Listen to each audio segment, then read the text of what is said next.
All right, good morning, good afternoon, and good evening. Welcome to all of our participants from around the world, especially frontline nurses. And you're joining the webinar today titled, What Decent Work Means for Nurses and Nurse Leadership. This is the first of two webinar series on this topic. I would like to take this opportunity to thank our organizers, Nursing Now, Interhealth, International Council of Nurses, and Frontline Health Worker Coalition. My name is Chun-Mei Lee. I'm a director of Center for Health Worker Innovation, which is part of Johnson & Johnson Global Community Impact. The center prioritizes frontline health workers, particularly nurses, midwives, and community health workers in 5 strategic areas, which include training, education, leadership development, well-being, resilience, and connection, recognition, and respect. So one of the examples of the center's work in partnership with Interhealth and Nursing Now and ICN is the study on gender and nurse leadership, which resulted in a publication of a report called Invest in the Power of Nurse Leadership, What It Will Take.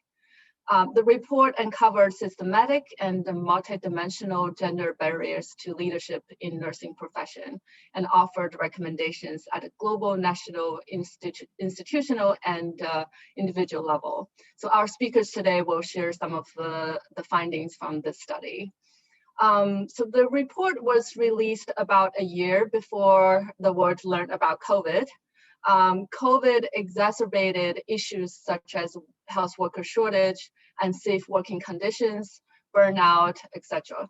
So globally, we've seen violence against nurses in some places, nurses who lost their lives to COVID. On the brighter side, and COVID has increased the public recognition of heroic roles of nurses and other frontline workers. So we see the increase of nursing student enrollment in the US.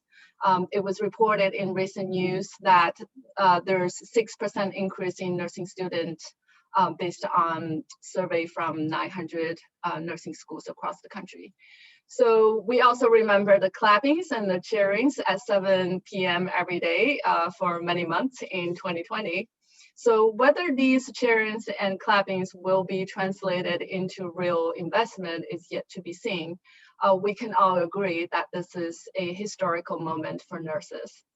So the Chinese word for crisis is 危机. It literally means crisis and opportunity. So every crisis is a hidden opportunity. It is up to us, all of us, to seize the opportunity now and try to make positive changes for nursing. So the webinar today will dive deep into why it is time for governments, health decision makers, and nurse employers to take urgent actions to ensure gender equity and decent work for nurses. Our speakers will discuss the current status and profile of nurses, share findings from global and country study, and gender barriers to nursing leadership. They will present the concept of gender equity and decent work and labor standards that ensure these over the life cycle and share data collections from 2020 and 21 about nurses' experience during COVID-19. So we'll close the webinar with a vision of gender equity and decent work for nurses and have time to answer your questions. So please put your questions in the chat box and our organizers will monitor those questions. To participate and follow the conversation on social media, use hashtag nurses together and Twitter handles that I believe is posted on the chat box now. So now I'd like to invite our first speaker, Dr. Barbara Stilwell, who is the Executive Director of Nursing Now.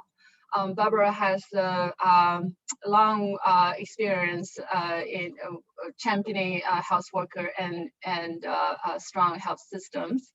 Before joining Nursing Now, she was Interhealth International's Senior Director of Health Workforce Solutions and recently served as a Director of Health Workforce and Systems Project in West Bank. And Barbara was one of the first nurse practitioners in the UK, and she was named one of the most influential nurses of the past 40 years by Nursing Times. So in the next few minutes, Barbara will talk about the status and profile for nurses and introduce the concept of and the need for decent work for nurses. So Barbara, the mic is yours. Thank you so much, May, for the kind introduction. And hello, everybody, wherever you are in the world. It's fabulous to see so many names that I know from previous webinars, from our work. And a big shout out to Tate from Myanmar. I'm sure it's not so easy to be joining us from Myanmar at the moment. Tate, you're very welcome. Thank you for joining. Hello to all of you. I've got 5 quick minutes to talk about the context in which this webinar takes place. Some of you may have been on a previous webinar that we had, which talked specifically about this study, and we're not repeating that in that we're not going to go through all the findings again. But to sort of get the context of why this webinar has been developed, I thought it might be useful for you to see a little bit about our study. So the first thing to say is that we had responses from around the world for this study, and indeed you may have been one of the people who responded. We wanted to look at nursing and leadership, and specifically we wanted to know why all the leadership initiatives that go on around the world for nurses are actually not having a bigger impact. Is it something to do with the fact that nurses are women? And that was one of the things that really was a motivation for us to get this survey up and running. You can see that the majority of our responses were from Europe, but nevertheless, we had great responses from around the world, from East Asia, North America, Latin America, and the Caribbean. So we feel this is fairly representative. It was 2,500 people responded to this survey. What we found was not unexpected and has since been confirmed. First of all, nursing has a horizontal segregation in that 90% of nurses globally are women. And you will all know from your bedside reading of State of the World's Nursing that that is where this data comes from. 90% of nurses are women. And any of you who've studied anything to do with women and power will know that women generally have a bit of a harder time making their voices heard. And that is very relevant, I think, to nurses. In another WHO and Women Gender Equity Hub report that was released also in 2020, it was called A Healthcare Delivered by Women, Led by Men. The clue is in the title. Leadership is perceived as a male kind of a job by people in general. By the world view is that men are better leaders and that women should be obedient. And there's also this idea that women and nurses are more caring, less difficult, if you like, and that women who become leaders are actually trying to be men and taking on male characteristics. I'm sure that you have all encountered this. And how does this play out in nursing? Well, this is something we asked about. What would it take to make you interested in a higher level nursing job? And look at this. Clear selection criteria for promotion into leadership jobs, training in assertiveness and being confident in using my voice, and having equipment and other resources to perform the job. These are all extremely relevant to us, aren't they? And we were particularly interested in being confident to use my voice, because in some of the literature we looked at, specifically from a British writer called Mary Beard, she describes how hard it can be for women to use their voice without being seen as being aggressive.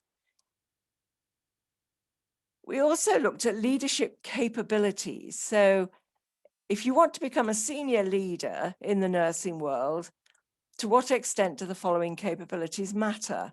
And if you look at these, matter a lot. Being comfortable speaking your mind in a group of senior managers. So this goes back again to having voice, having public speaking skills. We don't often talk about this, but also being able to identify or cope with different types of gender discrimination, almost 60% of people.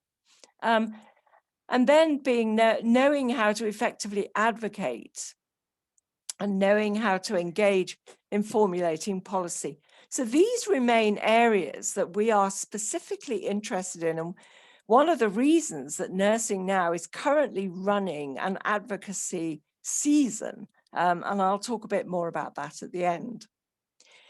So this led us to think about full and productive employment. And you're going to hear and all our speakers talking about this today, but these are the decent work is employment that respects the rights of a person and a worker in terms of work safety and remuneration. And you're going to hear about that as well. And that includes respect for the physical, mental integrity of the worker. And that's also about gender discrimination, isn't it? And feeling that you have equal rights as a woman and as a worker, or as a man and as a worker in your workplace. So decent and productive work delivers a fair income, and you're going to hear a bit about that later on, about how that plays out in real life. Offers security for you and your family, guarantees freedom for people to express their concerns, and this is about having voice, and assures equality of opportunity and treatment between women and men. So this is how our survey plays into this idea of decent work. And we want you to begin now to post any questions you have around this. These definitions may be repeated, and they're really up to get us all on the same page. We'll make them available to you afterwards. So May, that's my introduction to context, and back to you. Thank you, Barbara, for setting that stage and providing that common understanding of decent work. So our next speaker is Constance Newman, who is a global technical lead for gender equity and health at IntraHealth International. Candy creates practical tools and methodologies to help decision makers and leaders at all levels understand the challenges of gender inequality and what it means for the health workforce. Candy is the lead researcher of the study that that Barbara just mentioned. Candy, the mic is yours now. Thank you, May. Thank you very much. Can everybody see my slides? You can see my slides? Yes, Candy. Yes, we can see them. Hi. So thank you very much, May, and thank you, Barbara, for that context making.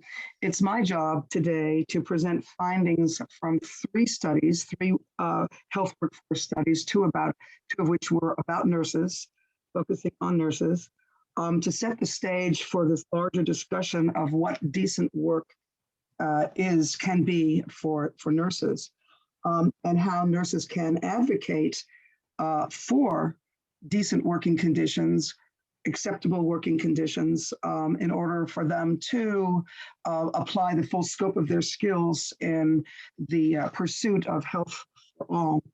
Now, the slides that I'm going to present are dark, shall we say, the dark before the dawn, because our studies show that working conditions are indeed difficult. I'm trying to move my slides and having a hard time actually transitioning. I just did it on the arrows on my computer. Right, I'm work? pressing my arrows and not being able to move. Oh, Yeah. So So what if let's we have, exit the presenter's mode and then go back to the regular slides mode, and that might help. I seem to be, okay. Hannah, can you bring up the slides? Ah, okay. Let's see if I can move the slides. Excuse me about this. Okay. Let's see if I can move now. Can you see these? yes. All Yeah. right. All right, then. So all the study findings of the 3 study findings are really about what are unacceptable conditions of work for nurses. The main themes that we find in these study results are that there are gender beliefs, stereotyping, and bias that constrain nurse practice, that there's a lack of support for women's double and sometimes triple burden of work, that there is a lack of safety and security in nursing work conditions. There is unfair remuneration of work. There's violence, harassment, and unequal opportunity. So again, I'm going to be presenting unacceptable working conditions. I'm not going to be presenting the achievements that nurses make in the face of these conditions. And you can look at the nursing report to see the incredible achievements of nurses in the face of sometimes difficult working conditions. Barbara presented and May talked about this study, Investing in the Power of Nurses, was in 2019. And it was the first study to approach the gender barriers to nurse leadership as a problem of occupational segregation.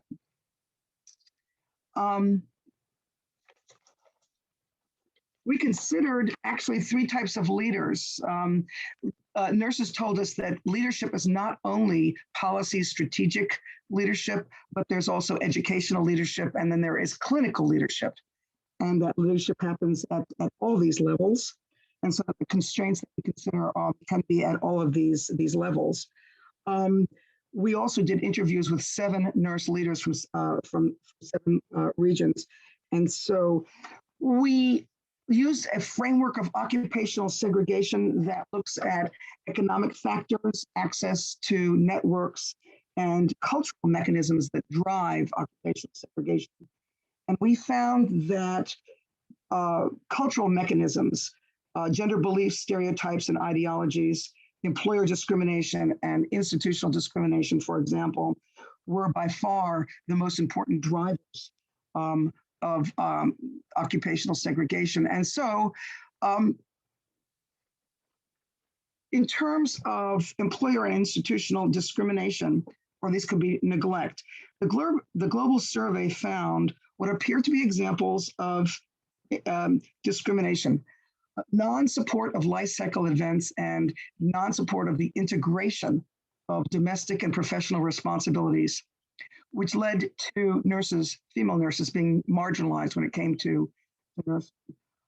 Nurses are limited in decision-making scope, and more so if they are female than male.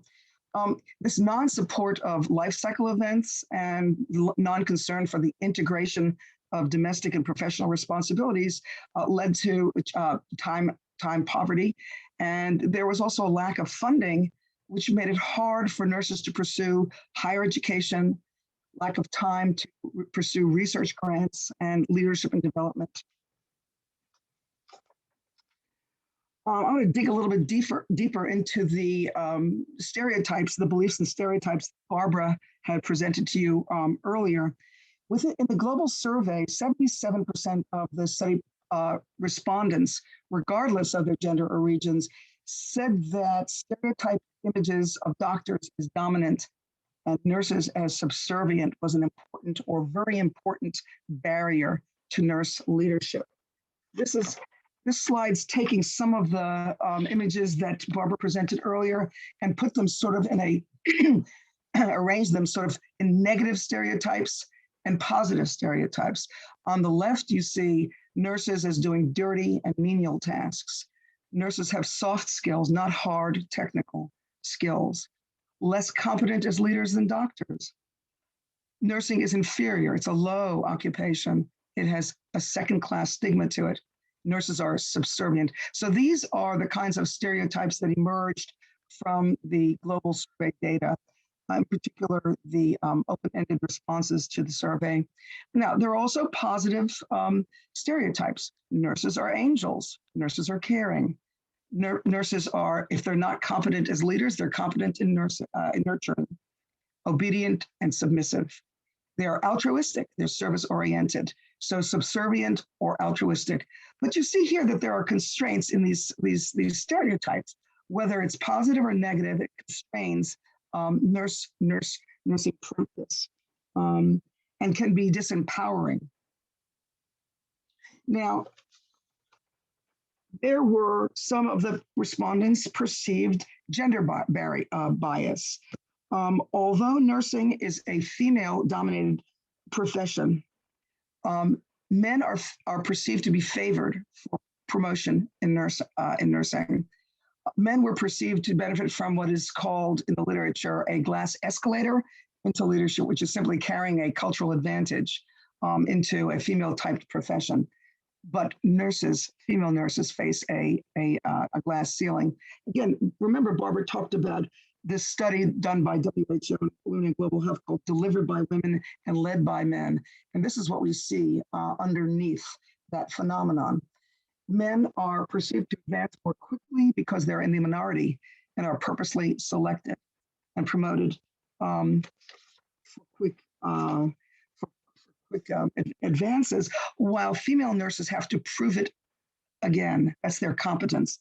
This is a phenomenon which is sort of an assumption of female incompetence when it comes to achieving leadership positions, so that women have to supply more evidence of competence more often to get to the leadership positions that come as perceived to be more easily to men.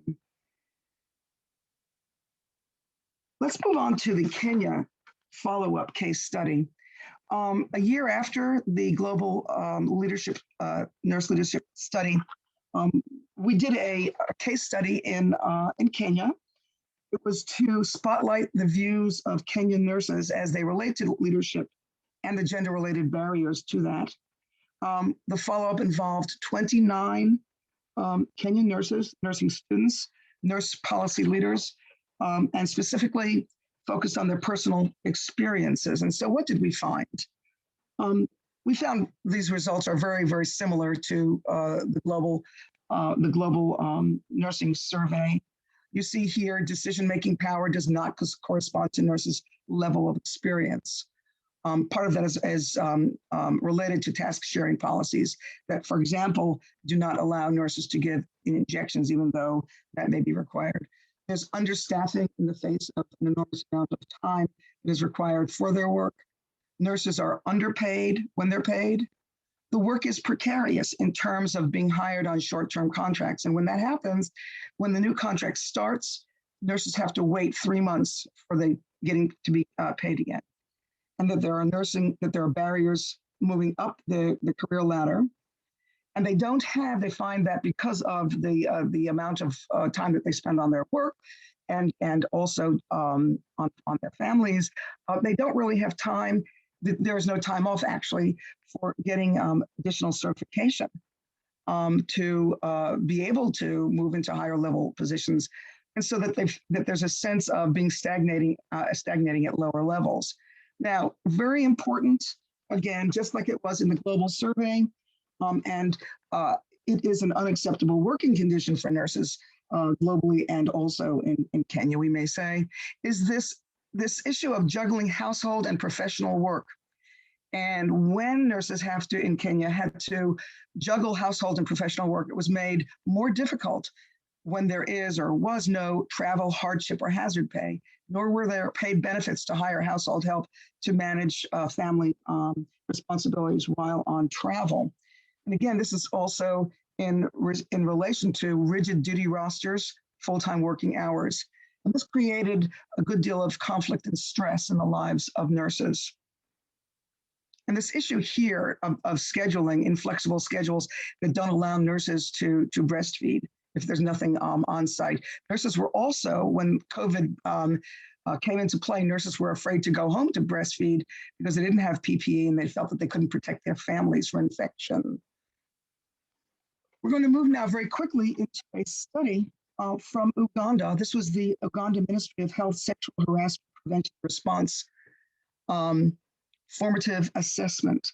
Now, in Uganda, there have been in the early 2000s 2 studies on sexual harassment, and those studies in the public health sector of Uganda found that between 25% and 32% of health workers who had been interviewed, and most of these were nurses, by the way, they had experienced some sort of sexual abuse, quote unquote, from by a supervisor.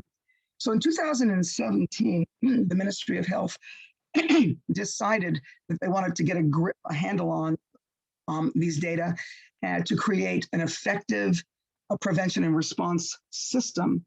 And so we looked at how nurses perceive sexual harassment, how actually all health workers from different levels in Uganda perceive sexual harassment, and issues of non-reporting.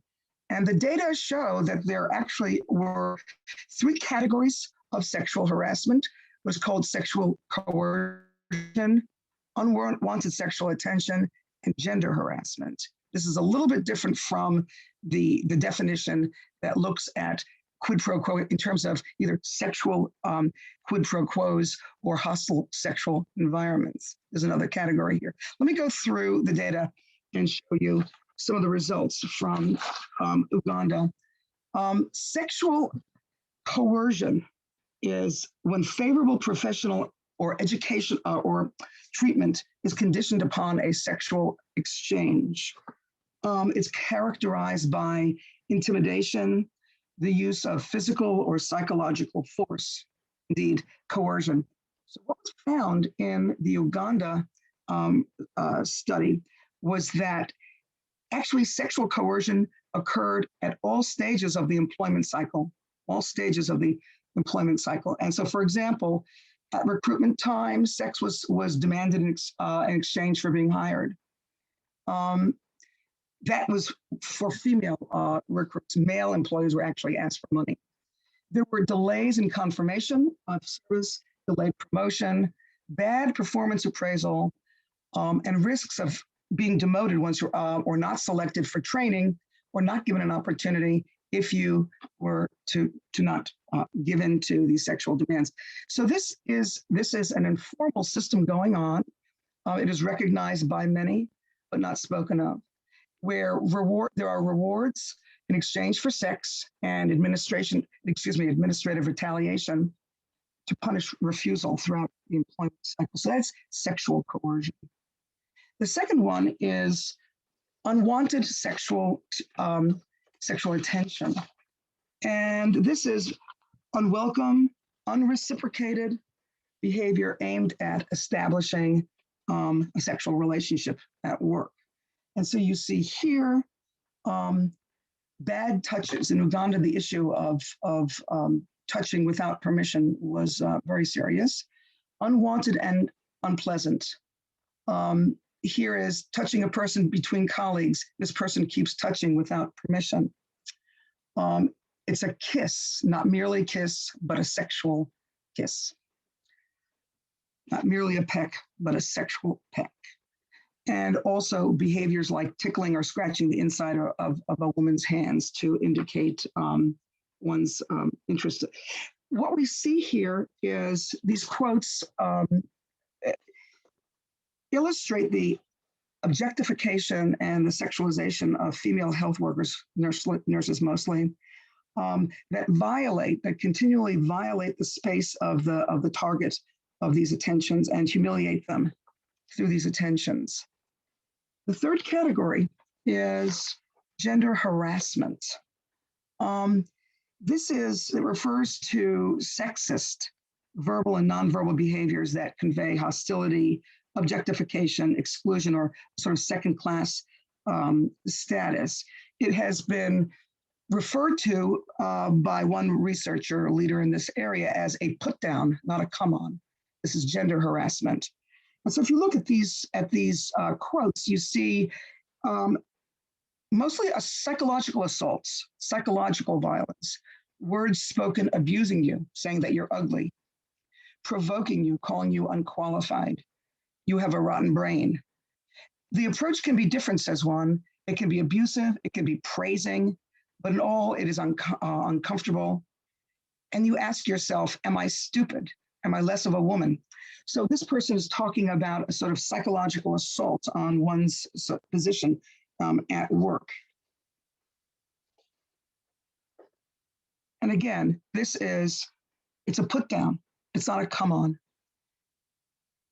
Now, the risks of reporting these kinds of sexual harassment we found were high risk. Now, sexual harassment and other forms of workplace violence are known to be unreported. Sexual harassment more so. These are some of the risks of reporting and that suppress reporting in public health workplaces. The risk of heightened scrutiny, having to repeat the incident, being subject to gossip, doubt, and disbelief, victim blaming, very frequent, counterattacks, and so forth. So the victim becomes a problem. And then there's a fear of very real retaliation. So again, there is the system where if you report, there may be retaliation. If you say no, there may be retaliation. It is for this reason that we can say that sex-based harassment is an unacceptable working condition. Unacceptable working condition. It created, as you can see, and there will be a publication coming out in March about this. It created pervasive, distressing, humiliating, and insecure working environments. It functioned to control and subordinate female health employees. You can see the difficulties to progress beyond sexual objectification and to establish professional credibility in the face of this kind of behavior. There were real threats of loss of job. There was a system of punitive transfers, interpersonal conflict. And I like to use a quotation from a jurist who was deciding on whether quid pro quo sexual harassment was a problem at work. And this jurist said, it is demeaning and disconcerting to run a gauntlet of sexual abuse in return for the privilege of being allowed to work and make a living. These are unacceptable working conditions. So these are from the 3 studies that I was presenting to you, issues of unconditional, unacceptable working conditions, unacceptable working conditions. Do I have time for another 2 slides, or shall I cede the floor to Emanuela? Candy, I think if you can just quickly summarize, that would be great. Okay, well, I think that my summary would be this, that nurses have a right to equal opportunity for an occupation, a safe and secure workplace, fair remuneration, respect for their professional, physical, and mental integrity, and the exercise of their employments. And these have not been health policy and practice priorities. These kinds of conditions make nurses feel devalued, unappreciated. It is exhausting, demoralizing, dangerous, and it impedes their participation in the health labor market and in their leadership in the health sector. And the good news is that there are standards of gender equality and decent work, and they offer nurses the opportunity to exercise their profession, ensure well-being and safety. It will foster resilience and leadership potential, and hopefully will result in the kinds of robust health workforces that are essential to address today's health challenges. So leaving that, I cede the floor to May. Thank you very much. Thank you, Candy. So I'll turn this we'll transition to Emanuela Pozan, who is a senior gender equality and non-discrimination specialist at International Labor Organization. I see that people start putting questions. Please keep the questions coming, and we'll address them at the end of the webinar. And in the meantime, and for the saving some time, and I'm not going to go through the full introduction. So if folks can read the bio of our speakers in the link. I would say that Emanuela has a long experience in working in the space for gender equity and working conditions, and she's going to share some of the concept from ILO and introduce the standards relate to gender equity and decent work and what nurses can advocate for. Emanuela, the floor is yours. Thank you very much, Lee. And I just want to know if you can see the PowerPoint, the slide. Yes. Okay, perfect. So, thank you very much for this opportunity. It's a pleasure on behalf of the International Labor Organization to be with you. And thank you very much for all the work that you continue doing. This has been a tremendous, this have been tremendous efforts that that humanity has asked to all the nurses and to do during this time. So the scene has already been set, and it's great that there was a survey on working conditions of nurses, and it's also very, very important to know that we are well aware, the international community is well aware of what is happening in the world of work, including in the world of care. In the care sector, in the health and care sector, and that there is an international framework that is supposed to address as much as possible some of these issues, in particular, what relates to gender equality and decent work. And as it was already described, decent work is a concept that came about around 15 years ago. And the whole idea of decent work is that we all want to have decent jobs. We all want to be in a productive job, a job that gives us dignity and that provides good working conditions. And so there are plenty of international labor standards that deal with the overall world of work, but there are some of them that are particularly important for gender equality and decent work. And I will try to quickly run through them, so just that you can familiarize with them. And I saw that some of the questions in the chat box were referring, for instance, to discrimination. Now, sorry, Emanuela, can you put your slides in a presenter mode? Because I think some people have a hard time to see it. Can you see it now? Yeah, perfect. Okay. So as we were saying, in some of the questions in the chat box, there were already some questions relating to discrimination. Now, discrimination is a core international labor standard, which is Convention 111. It is a convention that dates back to 1958, and it is a core convention. It's a convention that almost every country in the world has ratified. And what does this convention ask countries to do? First of all, it asks countries to make sure that all workers in all sectors of employment are not exposed to any type of discrimination. And we will unpack the forms of discrimination. This means not just in the workplace, but also in vocational training and in accessing in employment. So when you're looking for employment, what it also states very clearly is that countries, states, need to have a national policy to promote equal opportunity and treatment in employment and occupation.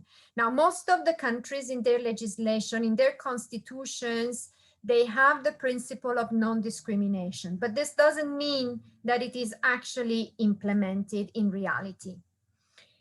What does it mean to be discriminated? It means that you have been, for some reasons, excluded or preferred on the basis of some specific grounds. And these grounds are, some of these grounds are race, which we have seen how racial discrimination has been particularly important during this past 2 years, color, sex, religion, political opinion, your social origin, and national extraction.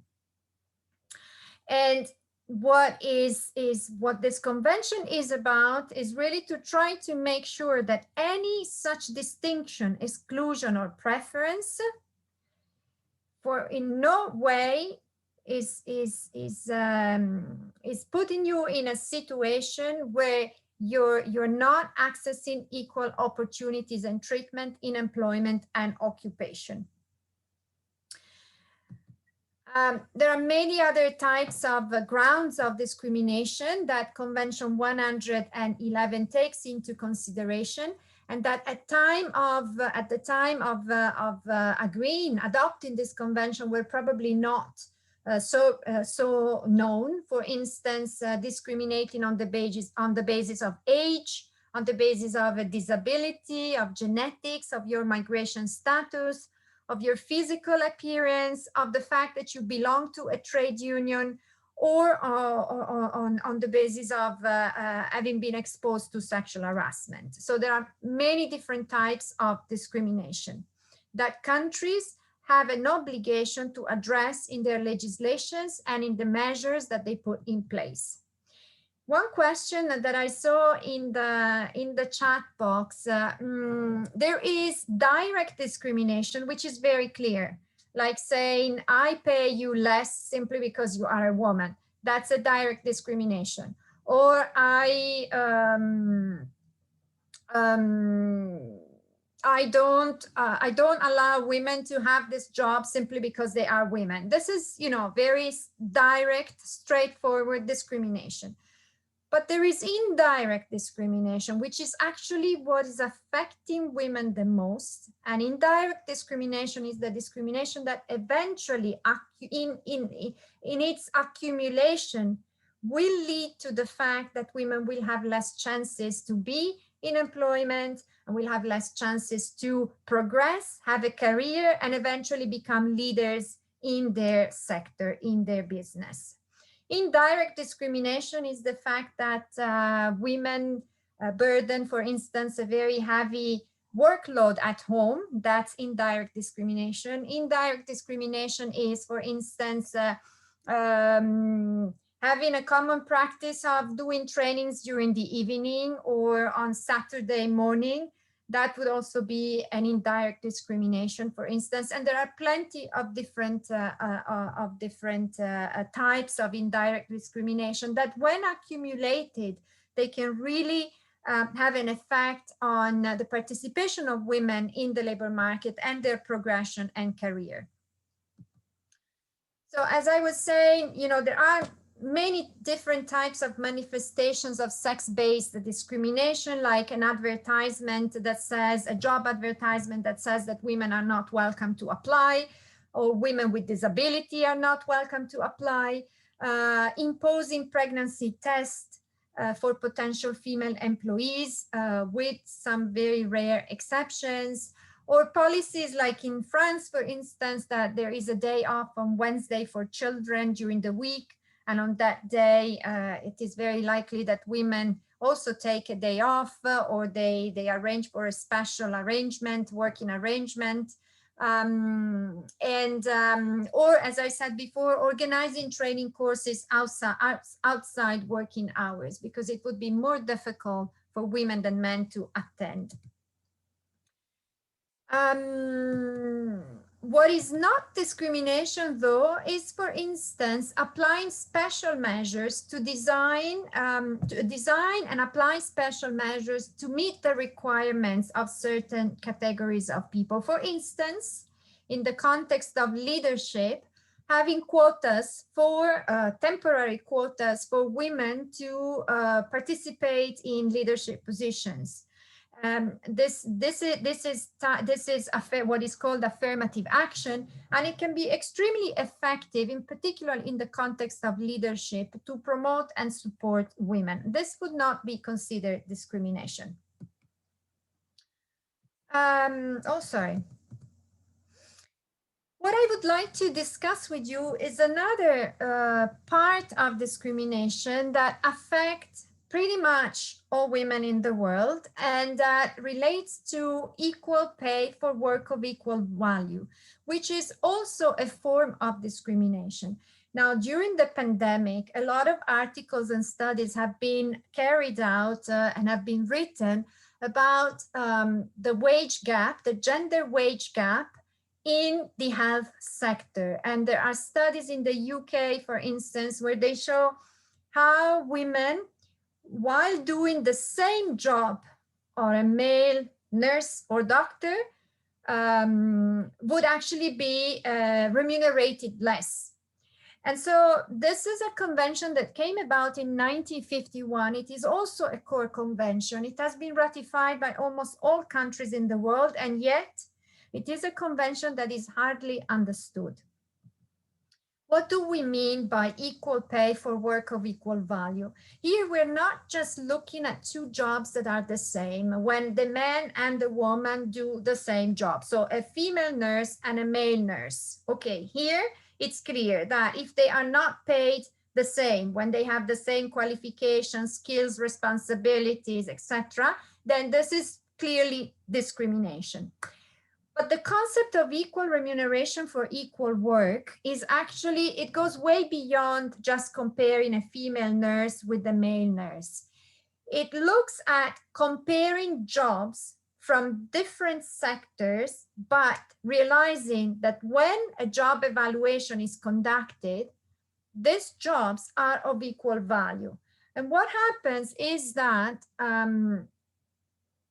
jobs in the care economy, so including nurses, including the health sector, tend to be devalued. And we have seen this with COVID-19. They tend to be devalued, mainly because they're done by women. And the whole idea is that caring is a labor of love. It's in the DNA of women, and therefore we don't need to pay for that.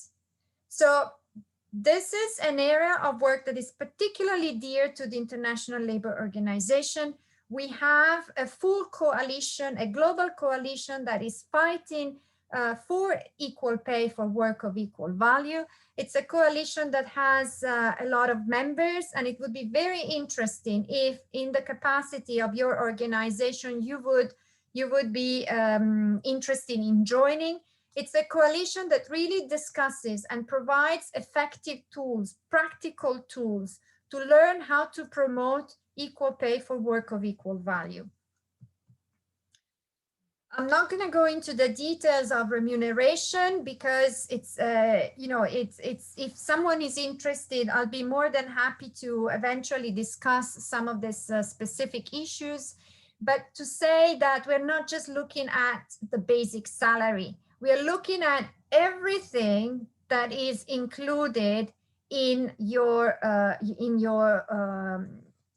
bill, in your salary. And at times, there are things that I don't know exactly in the nurse job what differences could be, but I can give you some examples of other jobs where like in the teaching sector. In some countries, male. I have the example of Jordan, where male teachers were provided by the school the phone and the computer, but the phone and the computer were not providing to the female teachers. And this would eventually, when you start doing a job evaluation, it would eventually have an implication on your wages. So according to Convention 100, all member states need to ensure that workers are paid on equal basis, on the basis of the job that they do, and that there is national legislation in place, and that there are machineries to determine wages as well as collective agreements that can facilitate the setting of the wages. What we particularly recommend, and that would be very interested in some of your working environments, are to conduct objective job evaluations, because they really give a full picture of what exactly is happening from a point of view of gender equality in your workplace, and it would determine the differences in wages, and it would definitely value the work of a lot of people. I would then move to another aspect that is very important for gender equality, and that has to do with maternity protection, and I will expand later on to paternity and parental leave. So maternity protection is actually one of the very first international labor standards. The first one dates back to 1919, because after the Second World War, of course, there were a lot of women that entered the labor force, and it was clear that there was a need, given the very poor working conditions and the high mortality rate at that time of women and children. There was a need to protect the mother and the child from working conditions that were too risky. The Maternity Protection Convention with the time has, of course, evolved, and it has been revised several times. The last revision was done in 2000, and therefore we have Convention 183. Now, you're all very familiar with this. There is a need to make sure that women workers are protected, in particular when they are pregnant. And but pregnancy should in no way discriminate women. And this is particularly true in the context of returning to work. So here I'm just giving you all the, the articles of the convention, but in reality, you just need to retain few things. It is unlawful for an employer to terminate the employment of a woman during a pregnancy. And the woman should always be guaranteed the right to return to the same position or an equivalent job paid at the same rate at the end of her maternity leave. Now, we know that these are two aspects that are very often not respected. And this is an area where we do see a lot of discrimination against women. Of course, the convention looks at the number of weeks that women are entitled for maternity leave. We see that at the moment, this convention talks about 14 weeks. We see that there are countries that during the past 10 years have increased the number of days or the number of weeks to be provided to women for their maternity. And we are also seeing an advancement in paternity leave and in parental leave. And we will see this with this other convention, which is the one that I would like to focus a little bit more, because discrimination, the wage gap, and maternity is certainly something that you have come across in your career, and it's probably already reflected in legislation and in working conditions in your country. However, a convention that is not particularly being ratified and that remains still lagging behind is the Convention of Workers with Families Responsibilities, 156, promoted in 1981. It has not been heavily ratified, and in reality, COVID-19 is showing how important this convention is. Because when we talk of discrimination and gender equality, discrimination against women in the world of work and gender equality in the world of work, we're really talking about the fact that women have less opportunities to enter, remain, progress, and become leaders in the world of work because they care a lot during their day. So globally, 76% of the unpaid care work is done by women. And we're talking of something like 16 billion hours of unpaid care work that women do. And the thing is that in our life, we have all been cared for when we were children. We will all care about someone. First of all, ourselves, in terms of, feeding ourselves, washing, and blah, blah, blah. And at the same time, we will all need to care. Many of us will have care responsibilities. Many of us will have in their life accessed a facility, a care facility, being a child care facility or an elderly care facility. And we will all probably need care when we will be old. And some of us during our lives might have taken some care leave in the form of maternity leave. Our husbands might have taken some paternity leave where paternity leave is allowed, or some parental leave. And we have seen how COVID-19 has stressed the importance of these care leave policies.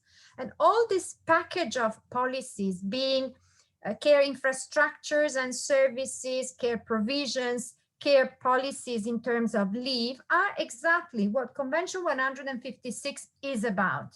It's a convention that says very clearly that we need to invest in care infrastructure, services, and care policies.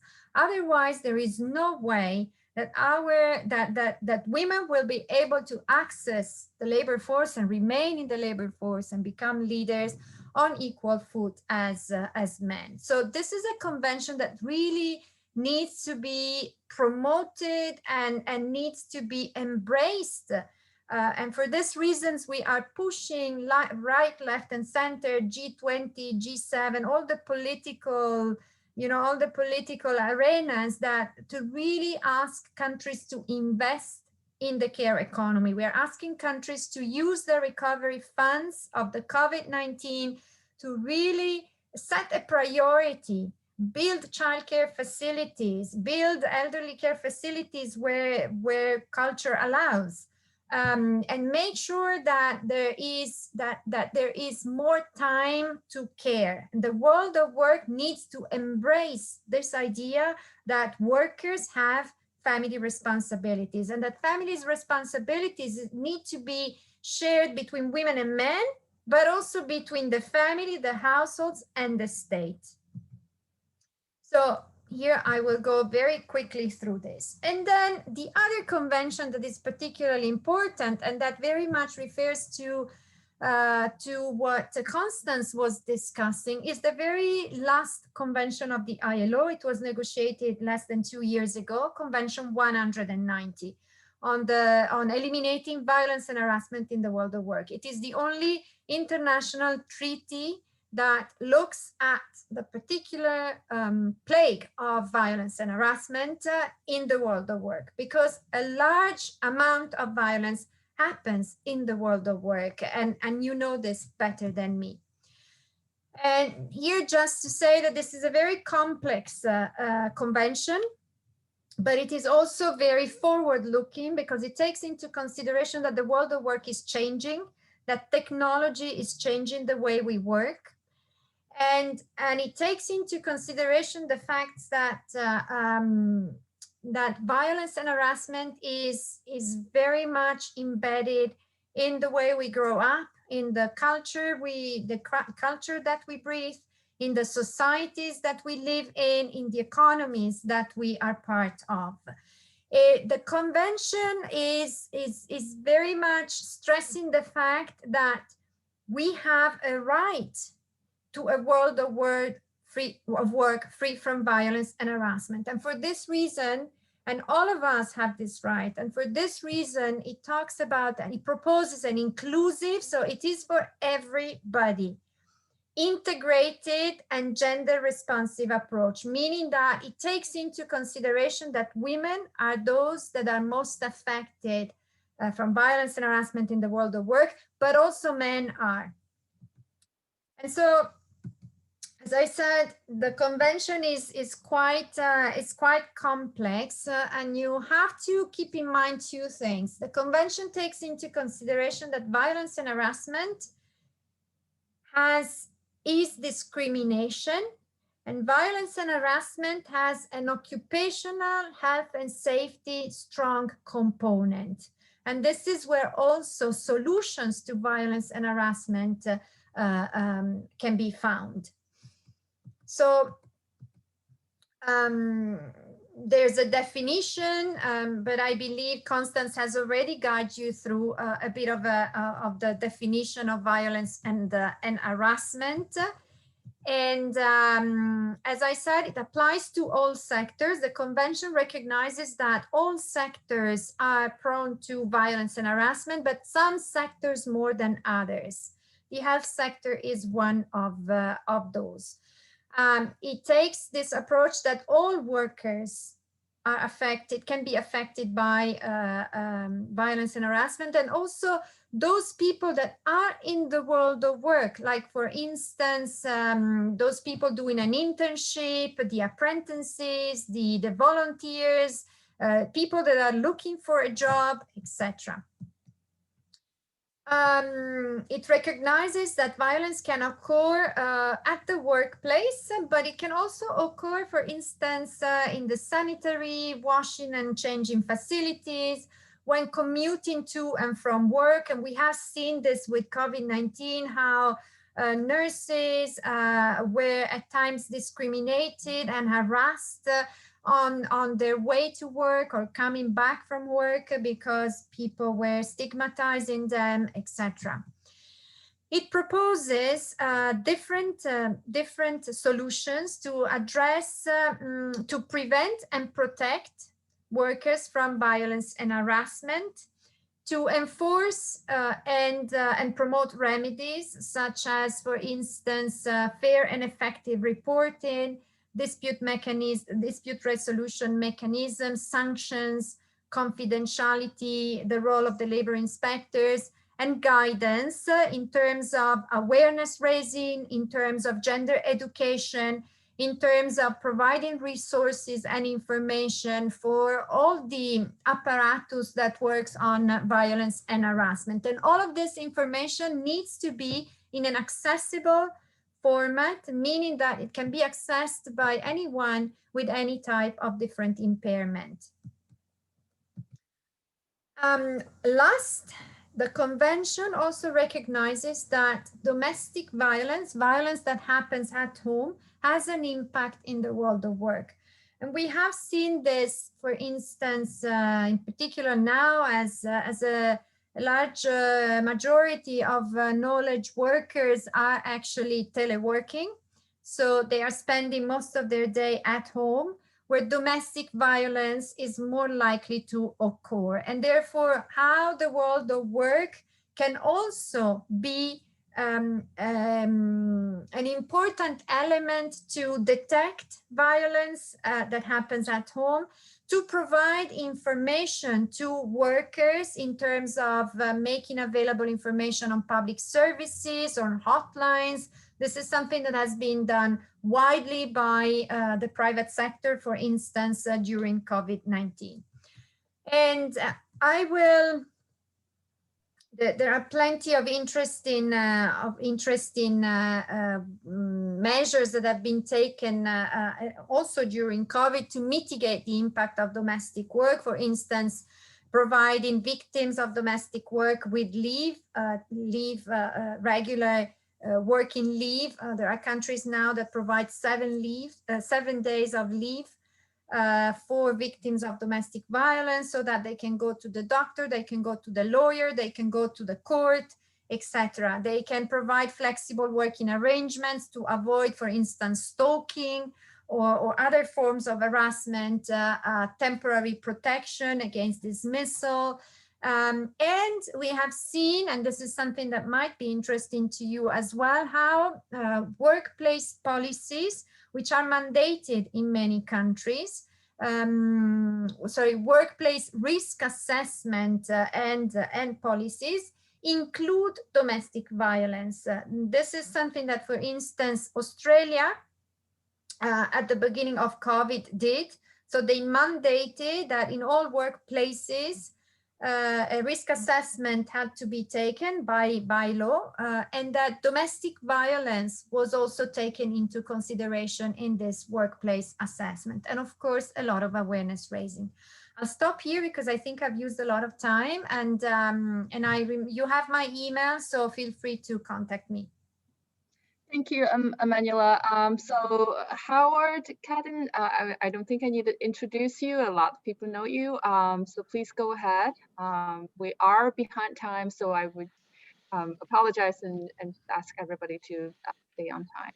May, hi, and good afternoon, good morning, good evening, everyone. Greetings from the International Council of Nurses, from our President, Annette Kennedy, our more than 130 national nursing associations. It's an absolute pleasure to be with you. I'm going to just make a few comments and try and be fairly brief, because I know that we I want to hear from Miriam and others as well. Everything that I'm going to say is available on our website, icn.ch, and we have been tracking very closely the impact of COVID on the nursing workforce around the world. This webinar is about decent work, about equality, about non-discrimination, and sadly my observation is that I'm not sure that we've ever had a time when indecent work, discrimination and inequality has been more on display. Let me try and back that up in terms of the evidence which ICN has collected. We've been tracking infections of healthcare workers and deaths from the start of the outbreak. We've seen infection rates of healthcare workers vary widely, but up to 30% in some places. On average, we think that that's around about, the average has been around about 10%. It's gone up and it's gone down over that period of time. That means that the numbers of nurses and healthcare workers who will become infected runs into the millions, and regrettably some of those staff have died. We know from nursing that more than 2,700 nurses have died. That, though, is an underestimation. It's available. It's based on about 50 or 60 countries that we have data for. But here's the issue that really gets me. We've been calling this out in terms of the level of infection, the risk to staff, the fact that some are making the ultimate sacrifice. It's related to lack of protection support. PPE has been well documented in the lack of. But still, a year down the road, we don't have systematic and standardized data around the world on infections and death of healthcare workers. Nobody can be in any doubt that this data is important, but it's now starting to look to us as though people are deliberately looking the other way. I think that is a scant disregard for the health, safety and well-being of nurses and healthcare workers. But even as importantly, the data would help us to understand how people are getting infected, where the risk points are.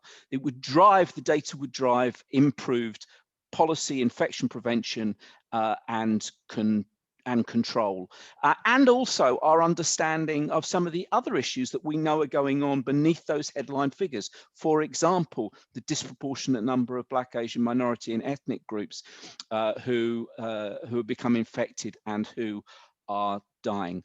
We've collected data as well on the mental health impacts on nurses around the world.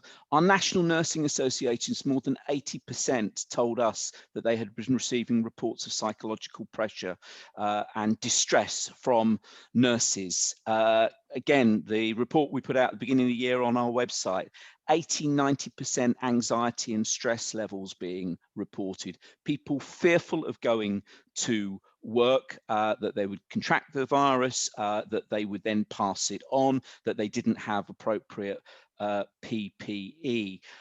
More worrying than that, signs and symptoms of people who are developing post-traumatic stress disorder. Tragically, a few people who have taken their own lives as a result of the pressures of working during this pandemic. Increases in sickness rates and turnover by 15 or 20%. Examples of discrimination and victimization, nurses not being able to renew their tenancy agreements because the landlord is fearful that they may be vectors of disease. And then on top of that, nurses coming off shift and having people shout at them that it's a hoax, COVID isn't real, just after they have spent a shift trying to save people's lives. We call this the mass traumatization of the global nursing workforce, based on the evidence that we were seeing, and we still think that is the evidence supports that, though we have had people who have been skeptical and critical of us for calling that out. Those statistics sometimes don't really resonate or hit home.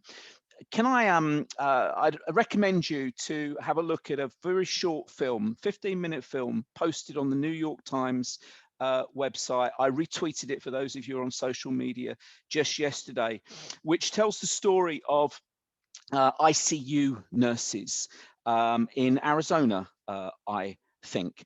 And the way that they managed to make this film was that the nurses wore body cameras on shift, and from there they cut and edited and made the film. You see nurses doing the sorts of things that have been well described in over the last year, in terms of stepping in to the roles of relatives, holding hands, setting up the video conferences. You see nurses involved in the conversations where active treatment is coming to an end and relatives are making a decision to move into comfort care, to palliative care. You see nurses involved in getting the priest on the phone to administer last rites. You see in that short 15-minute film patients who pass away. And anybody who watches that 15-minute film, I think, will be moved by it. But nurses do that for 7-8 hours in a shift. They do it for 5 or 6 shifts a week. They've been doing it for 340 or 50 days over the course of the year. A doctor on the film said, you know, I have it really quite easy. I come and I look at some x-rays and I administer or make some prescriptions, and I'm gone in 10 or 15 minutes. And the nurses who are there for 7 or 8 hours. And the reporter said, well, how on earth do nurses cope with this? How do they manage this? What they must do is that they must block it out. That must be the coping mechanism. And the nurse, one of the nurses on the film, said, no, we grieve every patient. We grieve every person.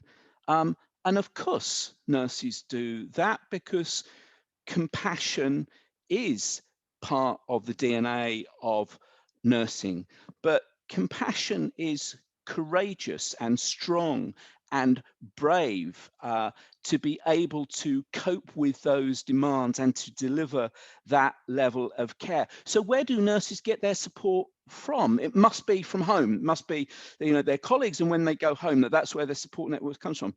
No. The nurses on the film said, we don't, because we don't want to burden this on our relatives, on our nearest and dearest. They're worried about us. Already. And then where do they get their support from? Many organizations who don't even have a plan for mental health and psychological support in place, but who run a narrative around be resilient, woman up, man up, be strong. This goes with the territory. It goes with the job. Be tough about all of that. I think we're a very, very long way from decent work and the sort of support that we should be providing to people. And why does all of this matter?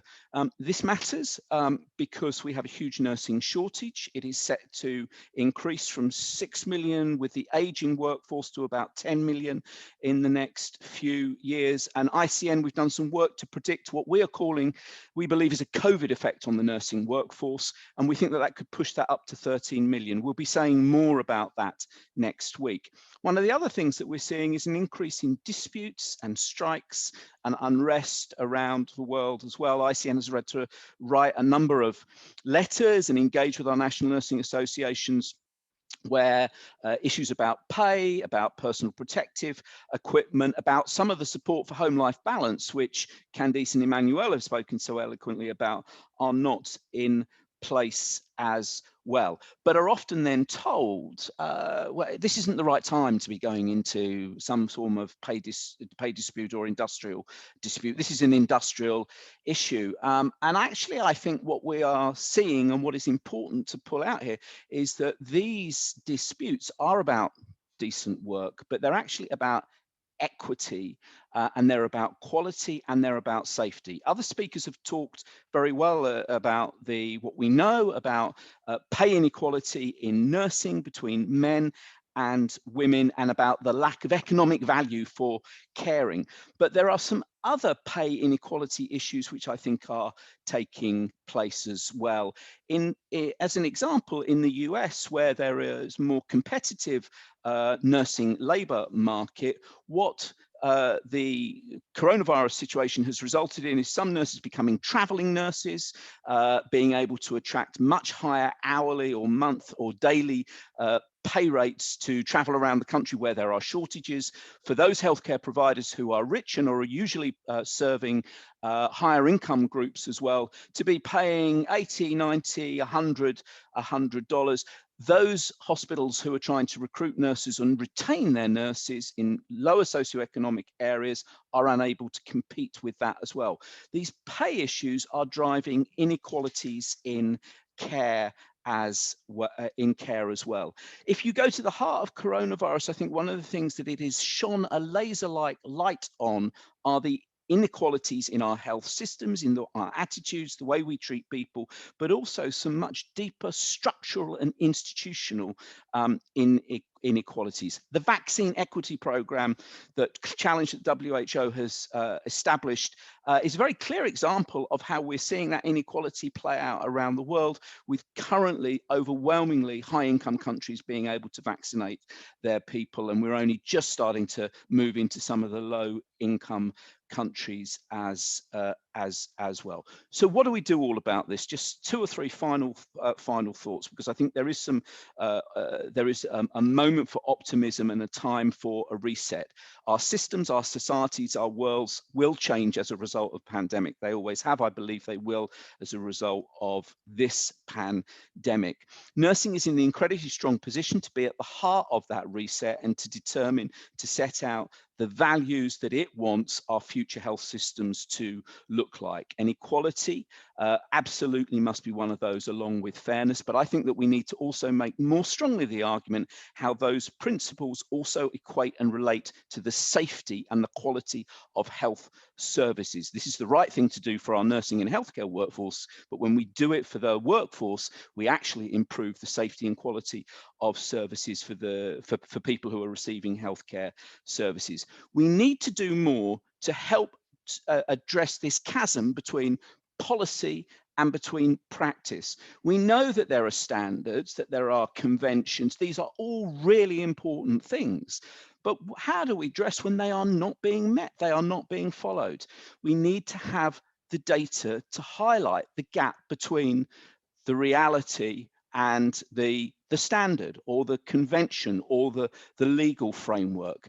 That data and dialogue piece is hugely important in terms of then driving different decision making at top tables. We need more nurse leaders. In a way, it's hardly surprising that these issues are not being discussed and addressed in the boardrooms of health systems, in the cabinets, in the government offices, if the nursing voice is absent. People have written and widely on that, and we know that that is really key. This is a moment to push that harder than we have ever done before, not just for the sake of the professions or the people who we all might represent, but because it will lead to better health systems, better societies, and better quality health care. And we need to advocate, and that's why I'm particularly delighted and congratulate Nursing Now on this advocacy focus that they have at the moment. Advocacy could take up another webinar, and we're not going to get into, don't worry, I'm not going to do that as well.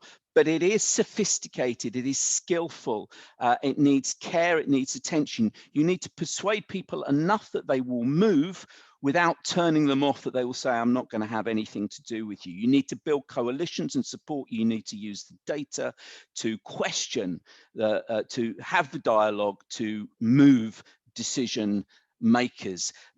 Pressure is inevitably important if you want to see some progress as well. But I believe we are at a moment where there is an opportunity to reset, and nursing and healthcare workers are in a strong position to lead that reform and set out the values and the vision that we have for future healthcare systems. May, back to you. Thank you, Howard. So last but not least, we have a young nurse, Zapara Iragi from Kenya. So Zapara, go ahead and take the floor. Thank you so much, Lee. It's an honor to be here, and I hope that you can all hear me. So I'm going to be speaking about the experience of barriers to decent work and thoughts on retention amongst young nurses. I am from Kenya, as you have heard, and Candy presented some of the grievances or some of the conditions of the nursing workforce in Kenya. And it's very sad that a study that was done last year was part of the reason why we had nurses strike from the beginning of December to 25th February. And it took a whole 70-day strike, 79-day strike, where nurses were lobbying for better working conditions. And some of the grievances that were being addressed during the strike were delayed payments for nurses. You'd find that in some of the counties in the countries, we had people go up to 6 months without pay, others go up to 14 months without pay. And I think that was a bit on the higher end, and including young nurses. For those of us who were enlisted into jobs and internship positions, we had to wait up until 5 months to get our first pay. And during those months, we had a lot of nurses affected with COVID. And up until December 15th, we had 29 nurses die. And for most of them died during the period where their salaries had not been paid. And it took a lot of effort from the nursing community and the community at large to raise funds for them so that their bodies could be released, and also to raise funds for them so that medical bills could be paid. And this is just a very sad situation in Kenya. We also were lobbying for better working conditions. We have had severe understaffing in our hospitals, where you find on a normal day, the nurse to patient ratio would be around 1 nurse to 15 patients. And of course, with COVID now, some of the nurses had to be pulled off their normal working areas to go for training for isolation centers, so that even made the understaffing become worse during COVID. We're also lobbying for promotions and better pay. I think Candy addressed this in her presentation, where one nurse would stay in the same job group for a very long time, having no opportunities for further studies and further certifications on other modules in nursing practice. And that goes a long way in demoralizing the nursing workforce in Kenya. We're also lobbying for increased risk allowance, seeing as that nurses spend a majority of the time with the patients, from morning to evening, working longer shifts and in very poor conditions. Then the risk allowance that the government would provide in terms of salaries for Kenyan nurses was very low compared and was not commensurate to the kind of work that nurses in Kenya are doing. And I think we were also lobbying for compensation for the 29 nurses who had passed away in the line of duty due to COVID, just to see that their families are compensated for their loss and that their medical bills are covered, seeing as that they have been giving their lives towards the service of people in Kenya and towards the improvement of nursing in Kenya. And I think seeing as that these conditions have gone on for a very long time, the young nursing workforce in Kenya has been very demoralized. My friend and I did a study on a random class of 60 nursing students, taking a sample of 10 nursing students from them. And you find that after school, once their internship is done, 6 of those qualified nurses then choose to venture into non-related nursing jobs. So you find them taking online writing, venturing into other businesses of their liking. And then 2 of those nurses were in medical related courses that were not particularly nursing. You find that they would work in pharmacies or join medical sales or research and all that. And then only 2 of the nurses out of the 10 sample we took were the ones who are involved in clinical nursing practice. And I think even for the general attitude of young nurses, particularly those of us who are still on internship in school, a majority of them are just waiting to get their licensure, to finish their course of training, venture into other businesses up until they are able to travel abroad for nursing. And I think we have seen countries like UK, Canada, USA, Australia, they have agencies that are very vibrant and very aggressive in looking for nurses who would be willing to go and work abroad. Of course, that is a very motivating factor for young nurses, because abroad you would get more chances for further study, join work study programs, get better pay and better pay on time. And I think then that goes a long way in saying that the future of nursing in Kenya is not really secure. And as we know, the future of nursing in general is in the hands of young nurses. So if young nurses cannot be motivated to stay in their countries and help in the battle to fight for nursing, then that country's healthcare future may be in jeopardy. And that is the reaction of young nurses, particularly in Kenya. And during the strike, we felt a lot of resistance from the government, especially in Kenya, where we have 2 governments. You have the national government and the county governments. And there was a lot of push and pull on how this issue should be handled in addressing what nurses were fighting for during the strike. And like Candy said, there were a lot of attitudes that were expressed by the leaders, where nurses were referred to as semi-skilled, and that is why they are not being given as much pay as they were asking for, and that is why they were not being considered for on-time pay. And this is part of the stereotypes that were being presented by Constance in her presentation. And I think when the strike was called off on February 25th, the court asked that nurses be paid their money, and we had seen that during the strike, some of the counties had decided to fire their healthcare workers. Others had been evicted, others had been evicted from their homes, seeing as that they were not working during that period of strike. But the court order to go back to work helped nurses be reinstated back to their places of work, and those who had been evicted be given back their homes.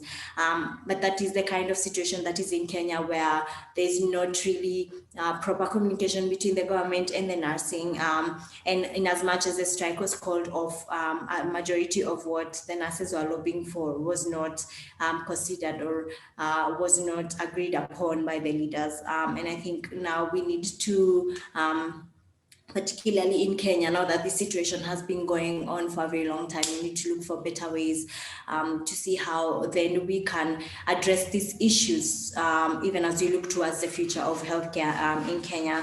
And some of the recommendations from us as young nurses is there needs to be a deliberate mentorship for young nurses starting from the point of school. And I think that is lacking, not only in Kenya, but in most parts of the world, where nurses are trained on advocacy and leadership as part of their curriculum. And, we shift the complete focus on clinical practice in as part of training, and also include, areas of leadership and advocacy, so that as they come out of school, then they are empowered to drive change and cause change in their communities.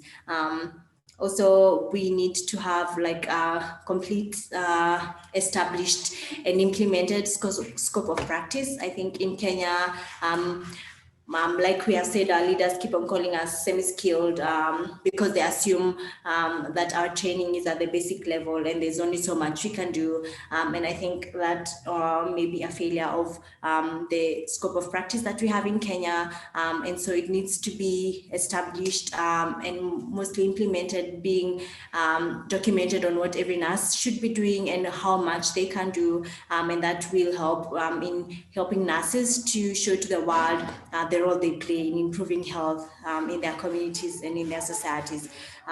Also, we hope that in the near future, nurses are going to receive the payment on time, and I think that will go a long way in motivating nurses, not just the young nurses, but also the older ones who have been there for a very long time. And also, speaking on motivation aside from pay, maybe lobby for more promotions, maybe after every 3 years, or short courses for nurses to do so that they can improve on their knowledge and on their skills in clinical practice, in research, in education, and all that. And I think finally we need to lobby for unity, unity amongst the nurses to begin with. And I think also unity between the government and the nursing leaders, and just look for a platform where both the leaders and the nursing leaders can have a platform where they discuss together how to improve nursing in Kenya, and how to address these issues, even as we look upon the future of healthcare and the well-being of the society at large. And that concludes my short presentation. So I think a majority of what we need to do is find ways on how to empower young nurses, on how they can lobby, and also on how to motivate them to remain in practice, in the nursing practice, even as we look into the future and what that would mean for healthcare. Yes, thank you. Thank you, Sarah. And Barbara, will you wrap up for us today? Yes, I will. Thank you, May. Thank you so much, Zipporah. It's a great note to end on, looking at the future and how we can make things better. We've had an incredibly rich session, and we've actually run out of time for questions. But here's what I propose. We're going to take the questions you've asked and take the chat and all your ideas, and we will promise to address them in another webinar, which we're going to hold in April. And we will send all of you an invitation. All of you who've been on this one will get an invitation to the next one. We hope that you're going to be able to join us for that. And we promise to pick up all of these questions. We'll also post this webinar so you can watch it again and look at the chat and the links. We'll make sure you have all the links so that you can follow up. But I want to respect your time and not expect you to be hanging on over the time. So I would say that I want to go back to what May said at the beginning. The Chinese word for crisis means both crisis and opportunity. And a number of you in the chat have pointed to the fact that this is a critical moment for nurses. And I've said this too on webinars I've been on. This moment will not come again for decades, we hope. It won't. This is a critical moment. The eyes of the world have been on nurses and nursing. And this is our chance to let people know what nursing is about, what we need to have our voices heard, and also what we need to make our work decent work. And we've heard a lot about what's lacking, particularly from Zipporah and Howard, and we've learned about the standards from Candy and from Constance Newman and from Emanuela. So armed with that knowledge, we would urge you to go and use our advocacy toolkit. Howard mentioned we're having a season of advocacy. Our toolkit is on the Nursing Now website. And put together your ask for decent work in your country. We share these problems. What is your ask? Regular pay, decent conditions, leave, equality of promotion, opportunity for education, opportunity for supervision. Whatever it is, please get together with other people, maybe with your Nursing Now group, with the ICN, Professional Nursing Association.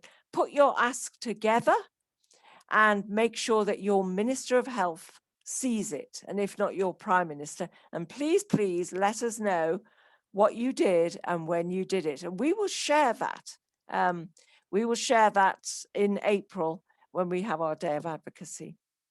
So it just leaves me to thank all our speakers. You've done an amazing job. My goodness, what rich information. Thank you all so very much for sharing with us. Thank you, May, for agreeing to be here, for all J&J has done to support this work, and I know we'll go on supporting it. And thank you all participants for being here, and we will see you in April. Thank you, Bye. Barbara. Bye. Bye.